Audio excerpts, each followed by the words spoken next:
good morning. Welcome back. How are you doing today? Yes. It's already 7 days since we started. It's 7 days into this new year, 2022. I hope you've started discovering your potentials, identifying the gift God has placed in you.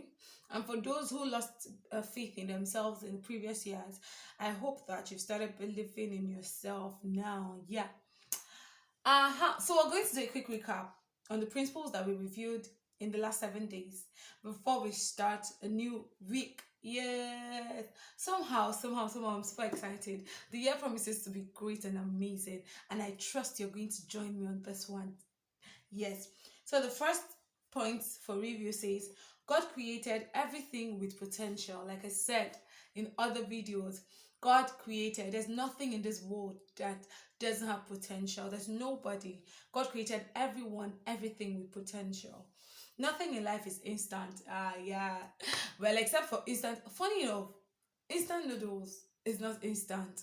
It still takes about 3 minutes for the process to be completed. So there's nothing that's instant. You need to understand that everything takes a process. And even where you are right now, it's a process, it's a journey. You will still get to the height of maximizing, unleashing all that is within you. Everything in life has the potential to fulfill its purpose.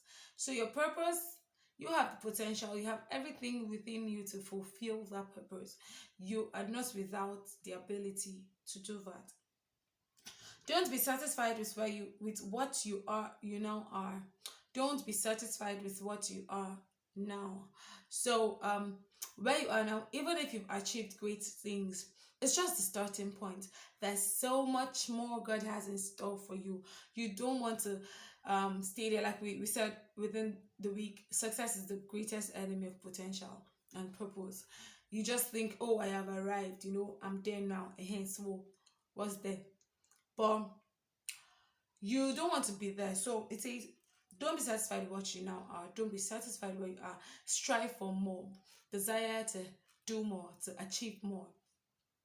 Don't die without using your full potential. Don't go to the grave a robber. Don't go to the grave a selfish thief. Don't die without using your full potential. The world awaits you. It says in Romans chapter 8, I think that the yes, say creation waits for the manifestation of the sons of God. So everybody, every creation, every creature is waiting for your manifestation. Don't go to the grave with that. The greatest threat to progress is your last successful accomplishment. The greatest threat to progress is your last successful accomplishment. Like I said earlier, what you achieved the last time, making you think, oh, I've achieved it already. So what's the biggie? What's the and all of that? Don't go with that pride or that sense of achievement making you feel like, oh, there's nothing more to it. There's so much more. There are bigger heights than that one you just achieved. So what I now jotted down says success is the number one enemy of progress. Like I said earlier, there's always something in everyone. God packaged us amazingly, giving us gifts freely. Meaning, maximize all of the potential God has placed in you. Don't be a robber. Don't be selfish. Use all of the potential placed inside of you. You are a messenger sent to deliver a message and also to deliver this world from all the problems it faces. You need to find answers to the questions: who am I? Why am I here? What potentials do I carry? What has God put in me? Don't go to the grave with all the things you carry. Identify your gift, maximize it, and release it for the good of yourself and others. You are more than what you have done. That's the summary of what we did last week. Yes. So, if you joined me all through, clap for yourself. You've done amazing work. We're starting a new week. And today, our topic says junk or jewel. Junk or jewel. The verse of scripture is from Genesis chapter 1, verse 27a and verse 31a. So God created man in his own image. God saw that all he had made. God saw all that he had made, and it was very good.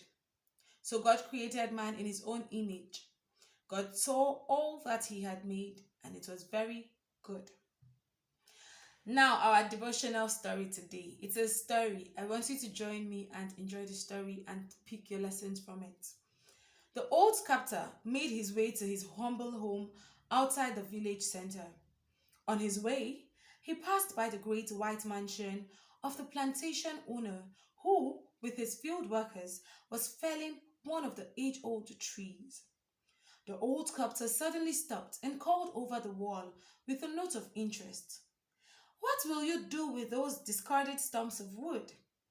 The owner replied, These are good for nothing but firewood. I have no use for this junk. The old sculptor begged for a piece of the junk wood, and with care, he lifted the knotted tree trunk to his shoulders. With a smile of gratitude, he staggered into the distance, carrying his burdensome treasure. After entering his cottage, the old man placed the jagged piece of tree in the center of the floor. Then, in a seemingly mysterious and ceremonious manner, he walked around what the plantation owner had called useless junk. As the old man picked up his hammer and chisel, a strange smile pierced his leathered face. Attacking the wood, he worked as though under a mandate to set something free from the gnarled, weathered trunk. The following morning, the sun found the sculptor asleep on the floor of his cottage, clutching a beautifully sculpted bird. A beautifully sculptured bird. He had freed the bird from the bondage of the junk wood. Later, he placed the bird on the railing of his front porch and forgot it. Weeks later, the plantation owner came by to visit. When he saw the bird, he asked to buy it, offering whatever price the sculptor might name. Satisfied that he had made an excellent bargain, the gentleman walked away, hugging the newly acquired treasure. The old sculptor, sitting on the steps of his simple cottage, counted his spoil and thought, Junk is in the eyes of the beholder. Some look, but others see. Today, there are many individuals whose lives are like the old tree. Trapped within them is a beautiful bird of potential that may never fly. Society, like the plantation owner, sees nothing in them but a useless, worthless person on his way to the garbage heap of life. But we must remember that one man's junk is another man's jewel. Quotation for today. We must remember that one man's junk is another man's jewel. I hope you enjoyed this reading today. Now, this story is elaborate. A lot of us have been written off. A lot of us, people have said, oh, you can't make anything, you can't, nothing good can come out of you. Now, I'll speak for today specifically to people living with sickle cell. In fact, it could be your family members. I have actually gone through that whole period. It was a phase in my life, that phase where no one believed in me. No one saw good in me, People thought, oh, this one is just a sickly child. She would die off. She would, nothing can come out, And where circumstances of life are beating you to the point where it looks like you don't even have any results to show or to prove that, oh, there's still good in me. Every of your results coming forth is failure. You know that feeling. But let me encourage you. One man's junk is another man's jewel. That the world sees you as a junk. God sees treasure in you. God sees you as a jewel. God sees a lot of potential in you. Like, do not, God. I'm grateful for this devotional that I'm going through. If anyone had told me that I was going to stumble through this devotional for 2022, I personally would not even believe it. Because at some point I was going to be like, oh God, damn you. I'm not doing it again. This thing that we do doesn't really work. But then I found something that gives me fulfillment and joy and purpose. Even if it's just a feeling. Oh, they say, oh, it's not real. Let us be feeling good. Abby, let's feel good together. Me and you, all of us together. Let's be feeling ourselves. But then, God is not a God. He's not like man. He's not a false hope bearer. He's not one that just excites you for nothing. That's not my God. My God that I serve, the God that I know, the God that I've tested, is a God that does. He brings it forth. Even when you don't believe in yourself, He brings out the results that make you believe in yourself. So, my own journal for today says, One man's junk is another man's jewel. What do you see? What do you see in yourself? Ask yourself, say, princess, what do you see? What can you see? How you see yourself matters. You need to see yourself how God sees you. God, like the old sculptor, sees treasures in us. He sees a jewel. The world may see us like the plantation owner as a useless junk, just a piece of wood. But there is always treasure tapped in the confines of dirt. You need to do more than just looking. You need to see. Now, this whole story brings to mind a song by Bishop Paul Morton. The song was led actually by Pastor Williams Murphy. And the song is I Am What You See. It says, help me to see me the way you see me. Help me to see me the way you see me. Sometimes I see pain, Lord, where you see victory.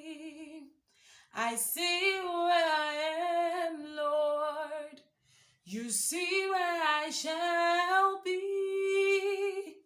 Open my eyes, help me believe I am what you see. When you sing that song as a prayer and you say, open my eyes, help me believe that I am what you see, God sees you. See, I don't know how to say. So the way the world has placed success, the way they've rated it and all, you may not even be in the rating. You may be down the chain, the food chain. Do you get? But God sees you. He sees treasure in you. You're a jewel. You're not a piece of junk to be thrown away. And you need to understand, you need to get to that point where you see yourself the way God sees you. Where you see that you are an asset to God. You are loved by God. You need to get to that point. And I pray for you this day that the God that showed me my worth, well, I haven't totally seen everything, but he just brushed through a glimpse, just say, baby girl, you know, it just flashed. And I'm like, oh, I'm not really a failure. That I don't have a BSc certification doesn't make me a failure. That I didn't go to a private school, university doesn't make me a failure. That I don't live in and have a big car, you know, and have all of that does not make me a failure. That I don't have a relationship at the moment doesn't make me a failure. Do you get that? That, oh, I fall sick once in a while, or my health is not, even the people that ASF, they used to fall sick. Let's even start from there. So it's not like you're the only one that falls sick. That you live with sickle cell doesn't make you a failure. God sees worth in you. And you need to see worth in yourself as well. So the question for you today is, how do you see yourself? Do you see yourself as junk? Or do you see yourself as jewel? I pray for you this day, my dear friends, that you will see yourself as a treasure. You would see worth in yourself. You would see yourself the way God sees you. That where you see pain, you would see that God sees victory, and that you're only on a journey to that victory. That where you are will not be, to you, will not be where you think your life ends. Rather, you would see that there is where God wants you to be, and you would only make your path into getting to that destination. I love you so much. I believe in you. I keep saying it. I believe in you. I may not have met you in person. I may not have I may not be there where you are going through what you're going through, but I believe in you. And I want you to also believe in yourself. Take care of yourself. Do have an amazing day. I'm so sorry I spoke for so long. But then I'm sure you enjoyed the story and you enjoyed this devotional. God bless you. Have a nice day. Mwah.